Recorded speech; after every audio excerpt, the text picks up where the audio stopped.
নমস্কার, গল্প উল্লাস চ্যানেলে আপনাদের সকলকে স্বাগত জানাই। আজ শোনাব সত্যজিৎ রায়ের লেখা গল্প ক্লাস ফ্রেন্ড। সকাল 9:15। মোহিত সরকার সবেমাত্র টায়ে ফাঁসটা পরিয়েছেন। এমন সময় তার স্ত্রী অরুণা ঘরে ঢুকে বললেন, তোমার ফোন। এই সময় আবার কে? কাঁটায় কাঁটায় 9:30 অফিসে পৌঁছানোর অভ্যাস মোহিত সরকারের। ঠিক বেরোনোর মুখে ফোন এসেছে শুনে স্বভাবতই তার কপালে ভাঁজ পড়ল। অরুণা দেবী বললেন, বলছে তোমার সঙ্গে স্কুলে পড়তো। স্কুলে? বোঝো, নাম বলেছে? বলল জয় বললেই বুঝবে। 30 বছর আগে স্কুল ছেড়েছেন মোহিত সরকার। ক্লাসে ছিল 40 ছেলে।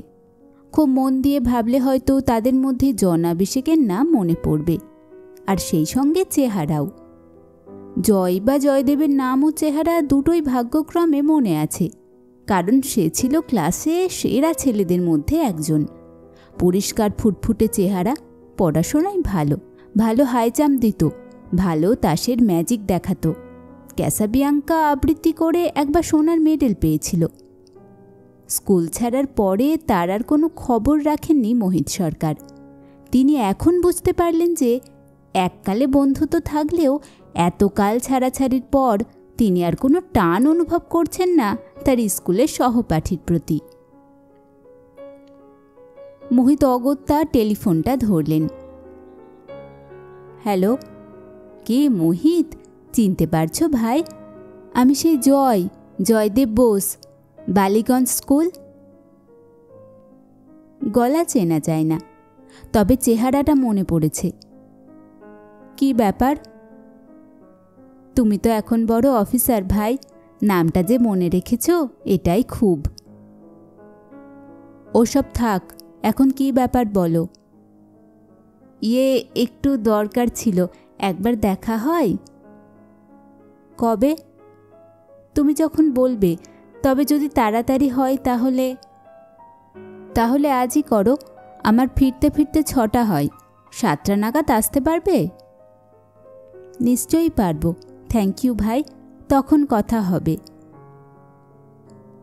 হালে কেনা হালকা নীল স্ট্যান্ডার্ড গাড়িতে অফিস যাবার পথে মোহিত সরকার স্কুলের ঘটনা কিছু মনে আনার চেষ্টা করলেন। হেডমাস্টার গিরিন সুরের ঘোলাটে চাহনি আর গুরুগম্ভীর মেজাজ সত্ত্বেও স্কুলের দিনগুলি ভারী আনন্দের ছিল। মোহিত নিজেও ভালো ছাত্র ছিলেন।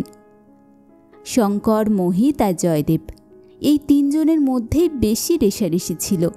ফার্স্ট, সেকেন্ড, থার্ড 3 জনে যেন পালা করে হতো।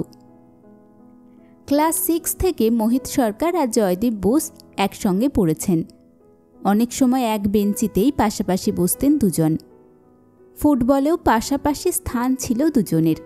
মোহিত খেলতেন right in, Joydeb right out.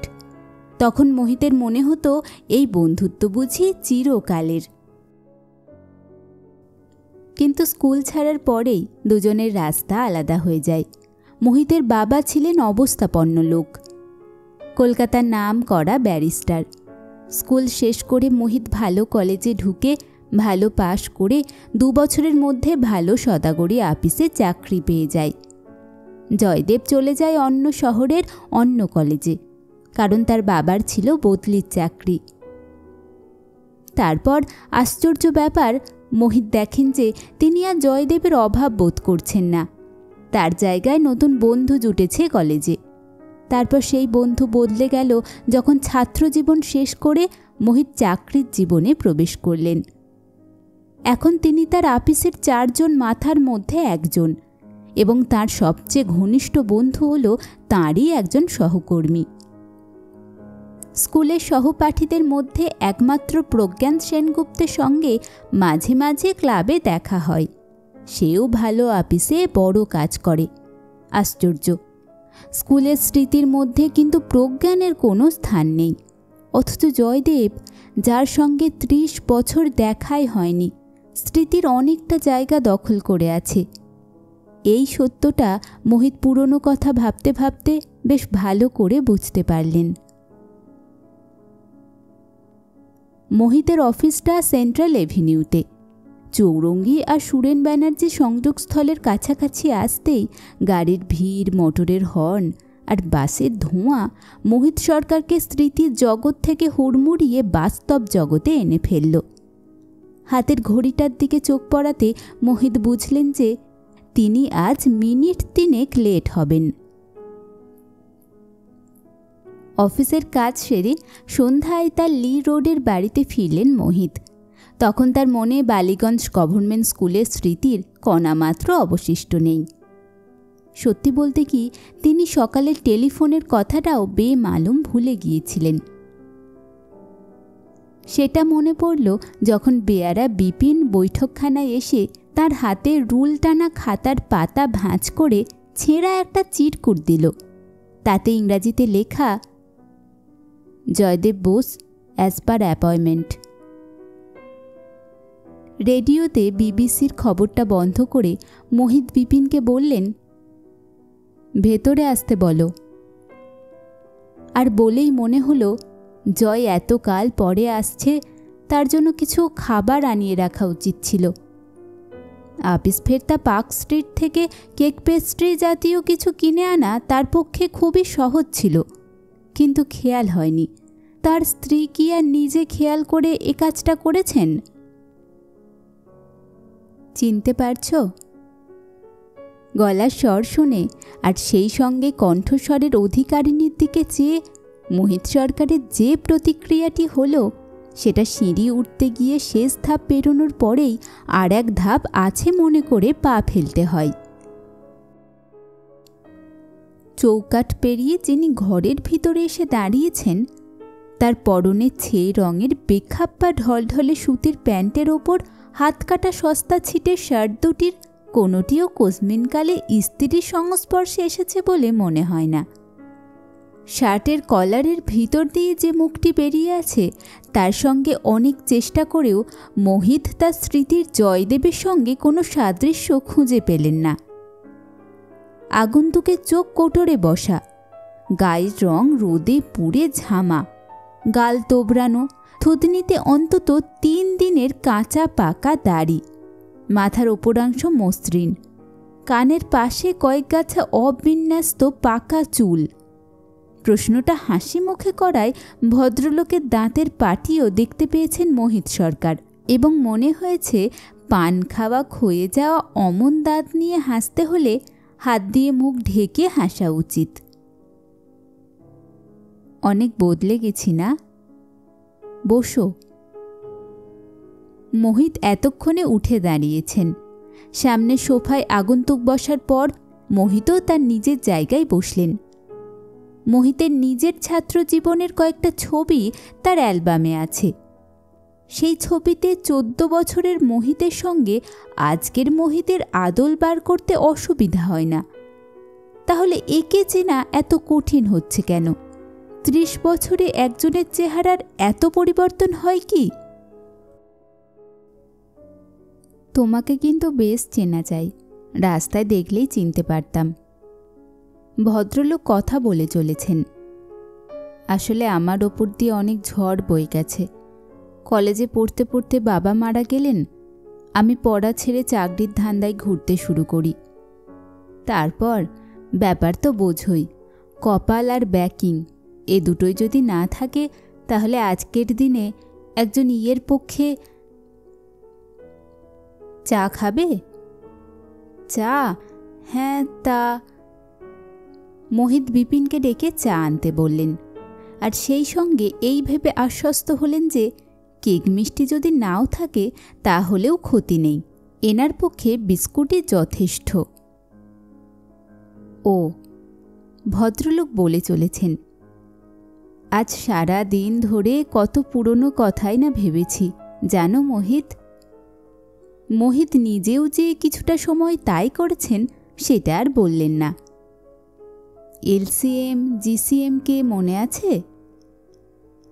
মোহিতের মনে ছিল না, কিন্তু বলতেই মনে পড়ল। এলসিএম হলেন পিটির মাস্টার লালচাঁদ মুখার্জি, আর জিসিএম হলেন অঙ্কের স্যার গোপেন মিত্তির। আমাদের খাবার জলের ট্যাঙ্কের পিছনটায় দুজনকে জোর করে পাশাপাশি দাঁড় করিয়ে গিয়ে বক্স ক্যামেরায় ছবি তুলেছিল, মনে আছে? ঠোঁটের কোণে একটা হালকা হাসি এনে মোহিত বুঝিয়ে দিলেন যে তার মনে আছে। আশ্চর্য, এগুলো তো সবই সত্যি কথা। ইনি যদি জয়দেব না হন তাহলে এত কথা জানলেন কি করে? স্কুল লাইফের 5টা বছরই আমার জীবনের বেস্ট টাইম, জানো ভাই, বললেন আগন্তুক। তেমন দিন আর আসবে না। মোহিত একটা কথা না বলে পারলেন না। তোমার তো মোটামুটি আমারই বয়স ছিল বলে মনে পড়ে। তোমার চেয়ে 3 মাসের ছোট। তাহলে এমন বুড়োলে কি করে? চুলের দশা এমন হলো কি করে? স্ট্রাগল ভাই, স্ট্রাগল, বললেন আগন্তুক। অবশ্যই টাকটা আমার ফ্যামিলির অনেকেরই আছে। বাপ ঠাকুরদা দুজনেরই টাক পড়ে যায় 35-এর মধ্যে। গাল ভেঙেছে হাড় ভাঙা খাটুনির জন্য আর প্রপার ডায়েটের অভাবে। তোমাদের মতো তো চেয়ার টেবিলে বসে কাজ নয় ভাই। কারখানায় কাজ করেছি 7 বছর, তারপর মেডিকেল সেলসম্যান, ইন্স্যুরেন্সের দালালি, এ দালালি সে দালালি। এক কাজে টিকে থাকবে সে তো আর কপালে লেখা নেই। তাঁতের মাকুর মতো একবার এদিক একবার ওদিক। কথাই বলে শরীরের নাম মহাশয়, যা সওয়াবে তাই সয়। অথচ তাতে শেষ অবধি শরীরটা গিয়ে কি দাঁড়ায় তা তো আর বলে না। সেটা আমায় দেখে বুঝতে হবে। বিপিন চা এনে দিল, সঙ্গে প্লেটে সন্দেশ আর সিঙাড়া। গিন্নির খেয়াল আছে বলতে হবে। ক্লাস ফ্রেন্ডের এই ছিঁড়ি দেখলে কি ভাবতেন সেটা মোহিত আন্দাজ করতে পারলেন না। তুমি খাবে না? আগন্তুক প্রশ্ন করলেন। মোহিত মাথা নাড়লেন। আমি এইমাত্র খেয়েছি। একটা সন্দেশ? না, তুমি খাও।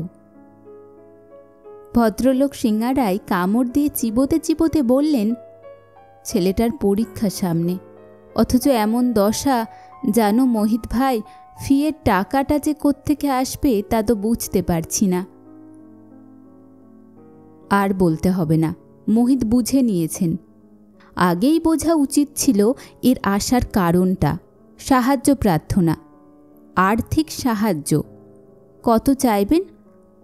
20-25 হলে দিয়ে দেওয়াই হবে বুদ্ধিমানের কাজ। কারণ না দিলে যে উৎপাতে শেষ হবে এমন কোনো ভরসা নেই। আমার ছেলেটা খুব ব্রাইট জানো ভাই। পয়সার অভাবে তার পড়াশোনা মাঝখানে বন্ধ হয়ে যেতে পারে। এ কথাটা ভেবে আমার রাতে ঘুম হয় না। দ্বিতীয় সিঙাড়াটাও উঠে গেল প্লেট থেকে। মোহিত সুযোগ পেলেই জয়দেবের সেই ছেলে বয়সের চেহারার সঙ্গে আগন্তুকের চেহারা মিলিয়ে দেখছেন। আর ক্রমেই তার বিশ্বাস বদ্ধমূল হচ্ছে যে সেই বালকের সঙ্গে এই প্রৌঢ়ের কোনো সাদৃশ্য নেই। তাই বলছিলাম ভাই,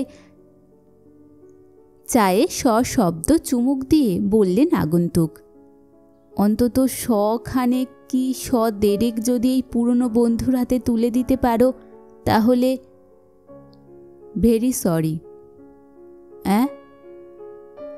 টাকার কথাটা উঠলেই সরাসরি না করে দেবেন এটা মোহিত মনে মনে স্থির করে ফেলেছিলেন। কিন্তু এখন মনে হলো ব্যাপারটা এতটা রূঢ়ভাবে না করলেও চলত। তাই নিজেকে খানিকটা শুধরে নিয়ে গলাটা আরেকটু নরম করে বললেন, সরি ভাই, আমার কাছে জাস্ট নাও ক্যাশের একটু অভাব। আমি কাল আসতে পারি, এনি টাইম, তুমি যখনই বলবে। কাল আমি একটু কলকাতার বাইরে যাব, ফিরব 3 পরে। তুমি রোববার এসো। রবিবার? আগন্তুক যেন খানিকটা চুপসে গেলেন। মোহিত মনস্থির করে ফেলেছেন, ইনি যে জয় চেহারার তার কোনো প্রমাণ নেই। কলকাতার মানুষ ধাপ্পা দিয়ে টাকা রোজগারের হাজার ফিকির জানে। ইনি যদি জালিয়াত হন, হয়তো আসল জয়দেবকে চেনেন, তার কাছ থেকে 30 বছর আগের বালিগঞ্জ স্কুলের কয়েকটা ঘটনা জেনে নেওয়া আর এমন কি কঠিন কাজ। রবিবার কখন আসব? আগন্তুক প্রশ্ন করলেন। সকালের দিকেই ভালো, এই 9টা, 9:30। শুক্রবার ঈদের ছুটি। মোহিতের আগে থেকেই ঠিক আছে বারুইপুরে এক বন্ধুর বাগান বাড়িতে সস্ত্রীক গিয়ে উইকেন্ড কাটিয়ে আসবেন। 2 দিন থেকে রবিবার রাত্রে ফেরা, সুতরাং ভদ্রলোক সকালে এলে তাকে পাবেন না। এই প্রতারণাটুকুরও প্রয়োজন হতো না যদি মোহিত সোজাসুজি মুখের ওপর না করে দিতেন, কিন্তু কিছু লোক আছে যাদের দ্বারা এ জিনিসটা হয় না। মোহিত এই দলেই পড়েন। রবিবার তাকে না পেয়ে যদি আবার আসেন ভদ্রলোক, তাহলে তার সঙ্গে দেখা না করার কোনো অজুহাত বার করে নেবেন মোহিত সরকার। তারপর হয়তো আর বিরক্ত হতে হবে না। আগন্তুক চায়ের কাপে শেষ চুমুক দিয়ে সেটা নামিয়ে রাখতেই ঘরে আর একজন পুরুষ এসে ঢুকলেন। ইনি মোহিতের অন্তরঙ্গ বন্ধু বাণীকান্ত সেন। আরও 2 জন আসার কথা আছে, তারপর তাসের আড্ডা বসবে। এটা রোজকার ঘটনা। বাণীকান্ত ঘরে ঢুকেই যে আগন্তুকের দিকে একটা সন্দিগ্ধ দৃষ্টি দিলেন, সেটা মোহিতের দৃষ্টি এড়াল না। আগন্তুকের সঙ্গে বন্ধুর পরিচয়ের ব্যাপারটা মোহিত অম্লান বদনে এড়িয়ে গেলেন। আচ্ছা, তাহলে আসি। আগন্তুক উঠে দাঁড়িয়েছেন। তুই এই উপকারটা করলে সত্যিই গ্রেটফুল থাকবো ভাই, সত্যিই। ভদ্রলোক বেরিয়ে যাবার পর মুহূর্তেই বাণীকান্ত বন্ধুর দিকে ফিরে ভ্রু কুঞ্চিত করে বললেন, এই লোক তোমাকে তুই করে বলছে, ব্যাপারটা কি? এতক্ষণ তুমি বলছিল, শেষে তোমাকে শুনিয়ে হঠাৎ তুই বলল। লোকটা কে? মোহিত উত্তর না দিয়ে বুক সেলফ থেকে একটা পুরনো ফটো অ্যালবাম বার করে তার একটা পাতা খুলে বাণীকান্তর দিকে এগিয়ে দিল। এ কি, তোমার স্কুলের গ্রুপ নাকি? বোটানিক্স পিকনিকে গিয়েছিলাম, বললেন মোহিত সরকার। কারা এই 5 জন? আমাকে চিনতে পারছো না? দাঁড়াও দেখি। অ্যালবামের পাতাটাকে চোখের কাছে নিয়ে বাণীকান্ত সহজেই তার বন্ধুকে চিনে ফেললেন। এবার আমার ডান পাশের ছেলেটাকে দেখো তো ভালো করে। ছবিটাকে আরও চোখের কাছে এনে বাণীকান্ত বললেন, দেখলাম। মোহিত বললেন, ইনি হচ্ছেন যিনি এইমাত্র উঠে গেলেন। স্কুল থেকে কি জুয়া ধরেছিলেন নাকি? অ্যালবামটা সশব্দে বন্ধ করে পাশের সোফায় ছুঁড়ে ফেলে দিয়ে প্রশ্ন করলেন বাণীকান্ত। ভদ্রলোককে অন্তত 32 বার দেখেছি রেসের মাঠে। সেটাই স্বাভাবিক, বললেন মোহিত সরকার।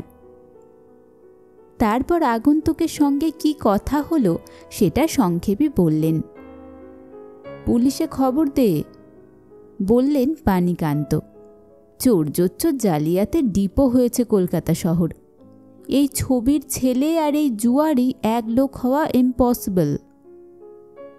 মোহিত হালকা হাসি হেসে বললেন, রোববার এসে আমাকে না পেলেই ব্যাপারটা বুঝবে, তারপর আর উৎপাত করবে বলে মনে হয় না।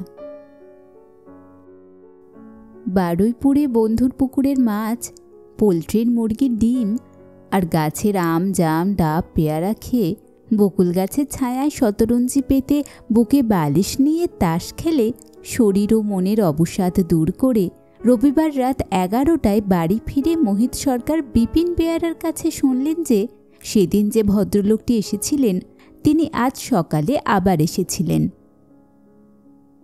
যাবার সময় কিছু বলে গেছেন কি? আগে না, বলল বিপিন। যাক, নিশ্চিন্ত। একটা সামান্য কৌশল, কিন্তু তাতে কাজ দিয়েছে অনেক। আর আসবে না, আপদ গেছে। কিন্তু না, আপদ সেদিনের জন্য গেলেও পরের দিন সকাল 8টা নাগাদ মোহিত যখন বৈঠকখানায় বসে খবরের কাগজ পড়ছেন, তখন বিপিন আবার একটি ভাঁজ করা চিরকুট এনে দিল তাকে। মোহিত খুলে দেখলেন 3 লাইনের একটি চিঠি। ভাই মোহিত, আমার ডান পাটা মচকেছে, তাই ছেলেকে পাঠাচ্ছি। সাহায্যস্বরূপ সামান্য কিছু এর হাতে দিলে অশেষ উপকার হবে। আশা করি হতাশ করবে না। ইতি জয়। মোহিত বুঝলেন এবার আর রেহাই নেই, তবে সামান্য মানে সামান্যই। এই স্থির করে তিনি বেয়ারাকে বললেন, ডাকো ছেলেটিকে। মিনিট খানেকের মধ্যে একটি 13-14 বছর বয়সের ছেলে দরজা দিয়ে ঢুকে মোহিতের দিকে এগিয়ে এসে তাকে প্রণাম করে আবার কয়েক পা পিছিয়ে গিয়ে চুপ করে দাঁড়িয়ে রইল। মোহিত তার দিকে মিনিট খানেক চেয়ে থাকলেন, তারপর বললেন, বসো। ছেলেটি একটু ইতস্তত ভাব করে একটি সোফায় এক কোণে হাত দুটোকে কোলের ওপর জড়ো করে বসল। আমি আসছি এক্ষুনি। মোহিত দোতলায় গিয়ে স্ত্রীর আঁচল থেকে চাবির কোছাটা খুলে নিয়ে আলমারি খুলে দেরাজ থেকে 4টে 50 টাকার নোট বার করে একটা খামে পুরে আলমারি বন্ধ করে আবার নিচের বৈঠকখানায় ফিরে এলেন। কি নাম তোমার? শ্রী সঞ্জয় কুমার বোস। এতে টাকা আছে, সাবধানে নিতে পারবে? ছেলেটি মাথা নেড়ে হ্যাঁ বলল। কোথায় নেবে? বুক পকেটে।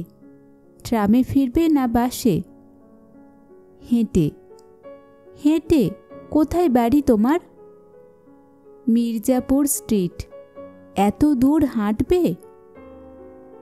বাবা বলেছেন হেঁটে ফিরতে। তার চেয়ে এক কাজ করো, ঘণ্টাখানেক বসো, চা মিষ্টি খাও, অনেক বই টই আছে দেখো। আমি 9টায় অফিসে যাব, আমায় নামিয়ে দিয়ে আমার গাড়ি তোমায় বাড়ি পৌঁছে দেবে। তুমি বাড়ি চিনিয়ে দিতে পারবে তো? ছেলেটি আবার মাথা নেড়ে হ্যাঁ বলল। মোহিত বিপিনকে ডেকে ছেলেটির জন্য চা দিতে বলে অফিসে যাওয়ার জন্য তৈরি হতে দোতলায় রওনা হলেন। ভারী হালকা বোধ করছেন তিনি, ভারী প্রসন্ন। জয়কে দেখে না চিনলেও তিনি তার ছেলে সঞ্জয়ের মধ্যে তার 30 বছরের আগের ক্লাস ফ্রেন্ডটিকে ফিরে পেয়েছেন। আপনারা শুনছিলেন সত্যজিৎ রায়ের লেখা গল্প ক্লাস ফ্রেন্ড। গল্প পাঠ ভালো লাগলে চ্যানেলটি অবশ্যই সাবস্ক্রাইব করে নেবেন এবং আপনার মূল্যবান বক্তব্য জানাতে ভুলবেন না। ধন্যবাদ।